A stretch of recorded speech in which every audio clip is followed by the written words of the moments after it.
بسم اللہ الرحمن الرحیم۔ السلام علیکم ناظرین۔ وطن عزیز پاکستان میں محرم الحرام کے دوران جو واقعات پیش آئے،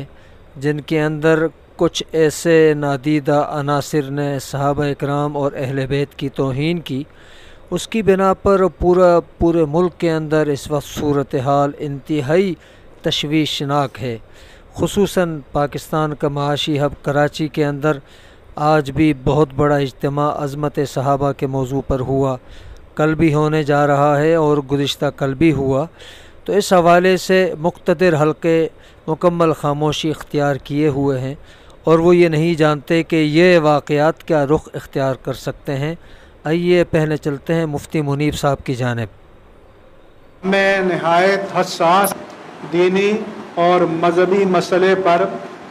علماء اہل سنت کا موقف پیش کرنے جا رہا ہوں۔ ہم نے 29 جولائی کو اسی ہال میں پریس کانفرنس کر کے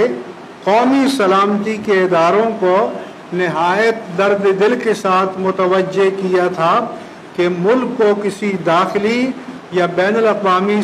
سازش کے تحت فرقہ وارانہ تصادم کی طرف دھکیلا جا رہا ہے، لیکن ہمیں افسوس ہے کہ ہماری گزارشات پر توجہ نہیں دی گئی۔ چنانچہ ایک سوچی سمجھی سازش کے تحت عام مجالس میں صحابہ کرام کی توہین کا گستاخانہ اور مجرمانہ سلسلہ نہ صرف جاری ہے بلکہ اس کی شدت میں اضافہ ہو گیا ہے۔ اس کے محرکات غیر ملکی بھی ہو سکتے ہیں اور ملک کے اندر بھی کوئی ایسی طاقت موجود ہے جو مجرموں کو تحفظ دے رہی ہے۔ ایک مجرم کو تو راتوں رات برطانیہ بھیج دیا گیا، لوگ بعد وفاقی اور صوبائی وزراء کی طرف انگلیاں اٹھا رہے ہیں اور ہمیں اس میں کوئی نہ کوئی صداقت نظر آ رہی ہے۔ چنانچہ اسلام آباد میں بھری مجلس میں حضرت ابوبکر صدیق رضی اللہ عنہ کی تکفیر کی گئی اور کراچی میں نماز ظہرین کے بعد لاؤڈ سپیکر پر صحابہ کرام پر لعن طعن کی گئی، جو سوشل میڈیا اور بعض چینلز پر براہ راست نشر ہوئی۔ پاکستان کی تاریخ میں ماضی میں ایسی ناپاک جسارت کرنے کی کسی کو ہمت نہیں ہوئی۔ ناموس الوہیت جل وعلا، ناموس رسالت مآب صلی اللہ علیہ وسلم، ناموس اہل بیت اطہار و ناموس صحابہ کرام رضوان اللہ علیہم اجمعین اور ناموس مقدسات دین کی حرمت کا تحفظ ہر مسلمان کی ایمان کا لازمی تقاضا ہے۔ ایک طرف اتحاد، اخوت اور رواداری کے پیغامات دیے جائیں اور دوسری طرف زبانوں سے نفرت اور فتنہ انگیزی کی شعلے اگلے جائیں، اب یہ منافقت نہیں چل پائے گی۔ وزیر اعظم کی ذمہ داری ہے کہ اپنی صفوں کا جائزہ لیں اور پتہ چلائیں کہ ملک کو فرقہ واریت کی آگ میں جھونکنے کے لیے حکومت کی صفوں میں موجود کون سے عناصر مصروف عمل ہیں۔ ہم ایک بار پھر وزیر اعظم پاکستان اور چیف آف آرمی اسٹاف کو براہ راست متوجہ کر رہے ہیں کہ صورتحال ناقابل برداشت ہو گئی ہے۔ اگر فوری تدارک نہ کیا گیا تو ہم پہلے مرحلے پر کراچی میں تاریخ پاکستان کی سب سے بڑی پرامن ریلی کا اہتمام کریں گے اور اس کے بعد آئندہ لائحہ عمل کے بارے میں اتفاق رائے سے فیصلہ کیا جائے گا انشاءاللہ تعالی۔ اب ہماری خواہش ہے کہ سیاسی اور دفاعی قیادت ایکشن میں آئے اور اس کے اقدامات ہر ایک کو نظر آئیں۔ ہمارا ملک کسی بے امنی اور انتشار کا متحمل نہیں ہو سکتا۔ ہماری سرحدوں کے چاروں طرف صورتحال انتہائی حساس ہے۔ جب پرامن رویوں کو نظر انداز کر دیا جائے، امن پسندی کو کمزوری سمجھا جائے، تو پھر لوگوں کے پاس احتجاج کے لیے سڑکوں پر آنے کے سوا کوئی چارہ نہیں رہتا۔ ہم نہیں چاہتے کہ ملک دشمن قوتیں اور سیاسی عناصر اس مذہبی بے چینی سے فائدہ اٹھا کر اسے اپنے حق میں استعمال کریں۔ پہلے مرحلے پر